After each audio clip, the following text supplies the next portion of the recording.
فاستمسک بالذی اوحی الیک، کہ جو آپ کی طرف وحی کی جا رہی اس کو تھام لو. مانا وہ واضح شریعت کیا ہے؟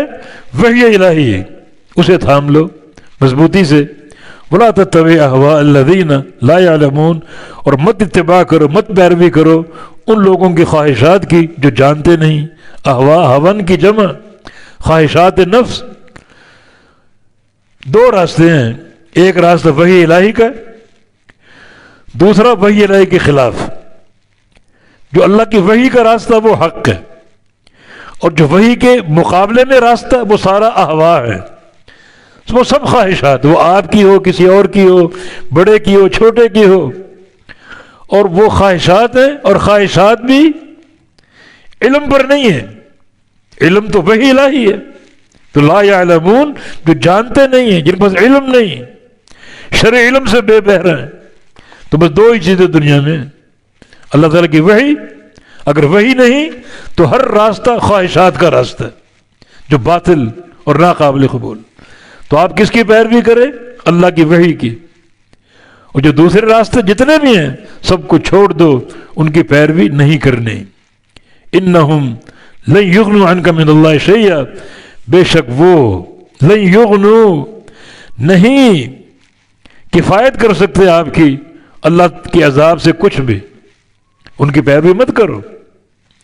اگر آپ کے دل میں یہ بات ہو کہ ان کو خوش کرنے کے لیے، قریب لانے کے لیے ان کی کوئی بات مان لیں تو سن لو، وہ کوئی کفایت نہیں کر سکتے. یہ ایک غلط فہمی ہوگی، یہ خوش فہمی ہوگی کہ ان کو قریب کرنے کے لیے کوئی سمجھوتا کر لے، کوئی بات مان لیں. آج یہ بات موجود ہے، سچے حق کے پیروکار بھی ان خواہشات کے پجاری بن گئے. فلاں کو خوش کر لیں، فلاں کو خوش کر لیں. اور خاص طور پہ جو جمہوری سیاست کا شاخصانہ ہے، اس نے لوگوں کے عقیدوں کا، مناہج کا ستیہ ناش کر دیا. ہر چیز سے لوگ برگشتہ ہو گئے ووٹ کے لیے کہ چلو فلاں کے سن لو، فلاں کے سن لو، فلاں کے قریب آ جاؤ، فلاں کو خوش کر لو، فلاں کو خوش کر لو. اللہ کا قاعدہ کلیہ، ان کی پیروی مت کرو، یہ آپ کی کوئی کفایت نہیں کر سکیں گے. اللہ کفایت کرے گا، اللہ کام آئے گا. جڑے رہو اللہ کے ساتھ، ان کے ساتھ نہیں. اگر آپ کے دل میں یہ بات ہو کہ ان کو خوش کر لوں، قریب آ جائے، بات بن جائے، نہیں، کچھ بھی کفایت آپ کی نہیں کر سکتے. وَإِنَّ الظَّالِمِينَ بَعْضُهُمْ أَوْلِيَاءُ بَعْضٍ، اور یہ ظالم ان میں سے بعض کے دوست ہیں، آپ کے دوست نہیں ہیں وہ، نہ آپ ان کے دوست ہیں. یہ ظالم آپس میں ایک دوسرے کے دوست ہیں. اور ظلم کا سب سے بڑا معنی شرک ہے.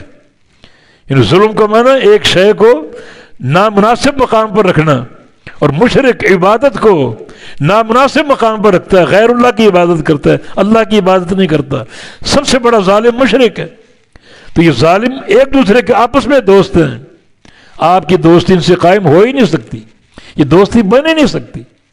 تو آپ اگر ان کو خوش کرنے کے لیے ان کی کوئی بات مان لیں، کوئی بات سن لیں کہ شاید خوش ہو کے قریب آ جائیں، تو یہ خام خیالی، ایسا ہرگز نہیں ہوگا. اللہ آپ کا دوست ہے، اللہ سے جڑ جاؤ. اور یہ آپ کے دوست نہیں، یہ آپس میں دوست ہیں. یہ محبت ان کی آپس میں، آپ کے لیے نہیں.